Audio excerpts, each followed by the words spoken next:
Ça bouge à Verteillac. Portrait des acteurs économiques locaux. Focus sur les nouveaux arrivants.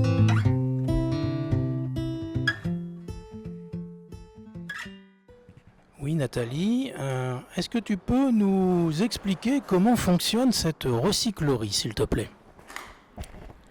Alors, tout d'abord, la recyclerie fait partie de l'association C2R, avec une recyclerie que tout le monde connaît, j'imagine, à Ribérac.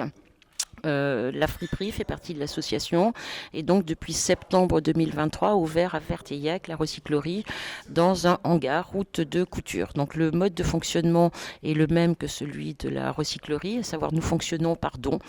Les gens qui pour X raisons souhaitent se débarrasser de mobilier, de vaisselle, d'objets de décoration, nous les amènent. Nous avons également un service qui permet d'aller collecter mobilier ou carton chez les gens. Donc, fonctionnement par don, ce qui nous permet de revendre à tout petit prix mobilier, vaisselle, objets de décoration, électroménager. Nous avons d'ailleurs à cet effet un cahier de demande où nous avons des personnes qui cherchent un tapis, une table de nuit, etc., qui nous laissent leurs coordonnées. Et lorsque nous avons un tapis, une machine à laver ou une table de nuit qui arrive, nous les recontactons. Donc don et vente à petit prix. Voilà le mode de fonctionnement. Est-ce que tu peux nous dire un mot sur le bénévolat? Alors, la recyclerie est ouverte 5 jours sur 7, avec une colonne vertébrale qui est un contrat de travail. Et ensuite, nous avons la chance d'avoir beaucoup de bénévoles qui se sont manifestés.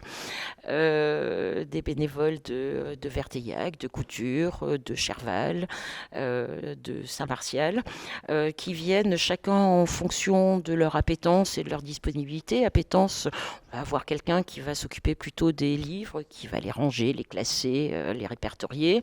Une autre personne qui va être plus en électronique, c'est-à-dire tester l'électroménager qui arrive.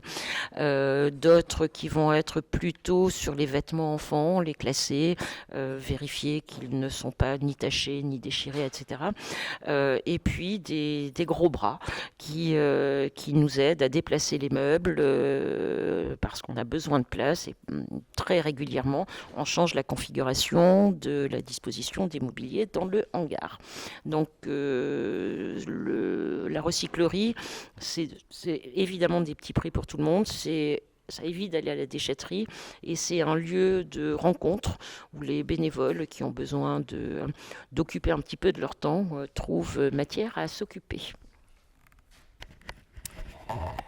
Alors, Nathalie, dans cette activité qui voit passer beaucoup de monde, à la fois des gens qui apportent des lots, mais également des gens qui viennent pour acheter, est-ce que tu aurais par hasard une anecdote, quelque chose d'un peu drôle? Alors en anecdote qui nous a amusés, donc les gens donnent de la vaisselle ou du mobilier et souvent achètent, c'est-à-dire prennent l'habitude de venir nous visiter régulièrement, voir ce que nous avons. Nous avons un couple qui s'est extasié devant des pièces de vaisselle en disant ce serait très bien chez nous, vraiment ça nous plaît. Et ces pièces de vaisselle, c'était eux qui nous les avaient données. Merci beaucoup.